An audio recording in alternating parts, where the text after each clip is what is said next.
زارنا أحد مشايخنا الذي درسنا في الجامعة الإسلامية ونحن في المدينة، وهو الشيخ سعود، وهو الآن أستاذ مشارك بجامعة الإمام محمد بن سعود فرع القصيم. زارنا هذه الأمسية ولعله يقضي معنا هنا في كانو بعض الأيام نرتب فيها لقاءات عامة ولقاءات خاصة، وأقصد باللقاءات العامة التي تجمع مثل هذه الوجوه المتكاثرة، وأقصد باللقاءات الخاصة التي تضم مجموعة من طلبة العلم الشرعي الذين لا يحتاجون إلى الترجمة أثناء اللقاء بهم. فهو الآن يتحفنا بما لديه، وهذا طبعا يكون كفاتحة اللقاء معنا إن شاء الله تعالى. kamar yadda na faɗa cikin harshen larabci, malamin nan da ke zaune a nan hagu ɗaya daga cikin malamai na ne, ya karantar da ni lokacin da nake jami'a, ya karantar da ni tauhidi, maddatul aqida. Dan haka yau sai ya kasance ayoyin da muka yi tafsiri sun shafi aqida, na yi ta yi dan ya ga abin da ya dora mana a cikin aji. ad-dars alladhi talaqaynahu min ash-shaykh ليتأكد أنه لا زال عالقا بأذهاننا إن شاء الله، لذلك أكثرت يعني من التركيز حول العقيدة. أما يزو بروفيسور ني جامعة الإمام محمد بن سعود ya tashi daga wani ya koma can gurin. Idan ba ku manta ba, satin da ya wuce can baya, sati biyu, Sheikh Abdulaziz ibn Sulaiman al-Muzaini ya zo nan gurin. To tare da shi abokina ne a aji, amma shi malam ya karantar da mu gaba daya.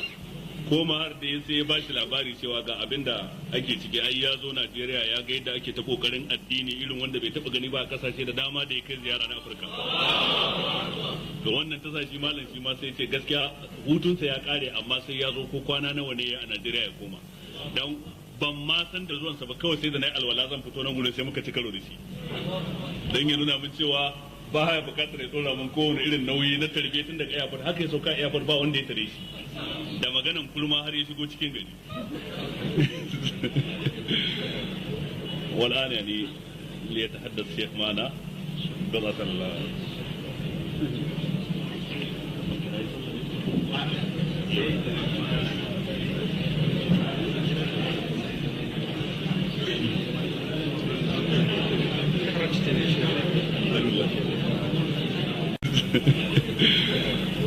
والآن يعني ليتحدث الشيخ معنا بضعة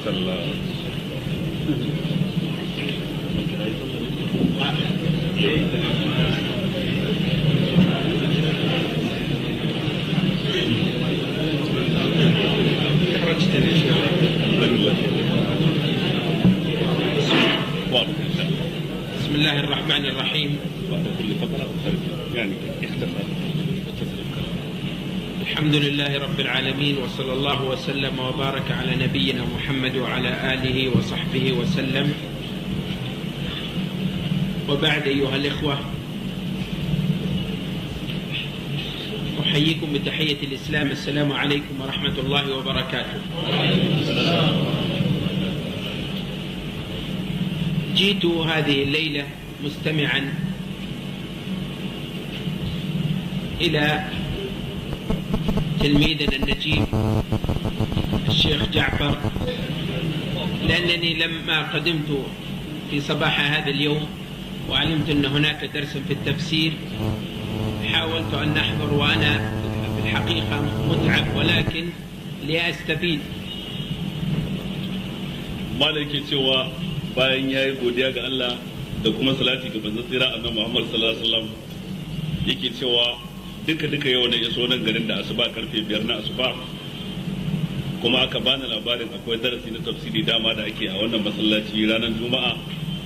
Yace da haka sai na zo ga ni cikin gajiya, kuma na zo ne dan in halarci darasin da ɗaya daga cikin ɗalibai na da nake alfahari da su yake gabatarwa, shine Ja'far Mahmud Adam.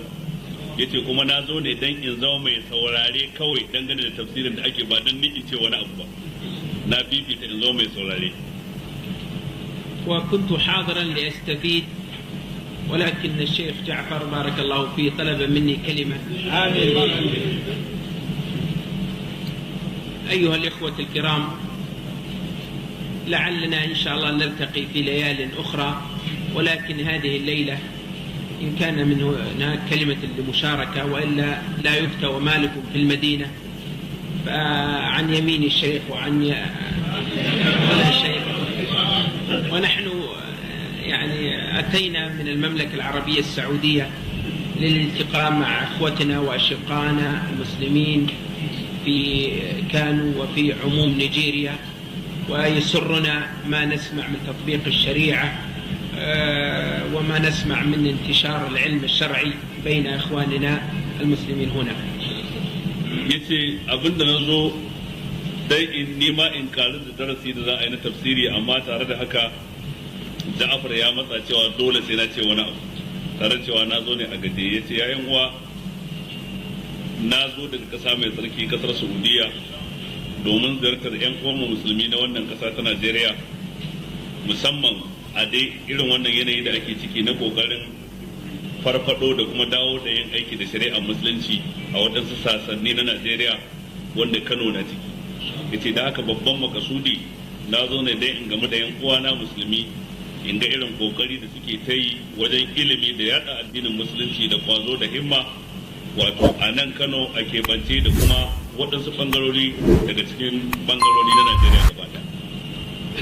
أيها الإخوة، نحمد الله كثيرا على أن جعلنا مسلمين، فنعمة الإسلام لا يعرفها إلا من فقدها،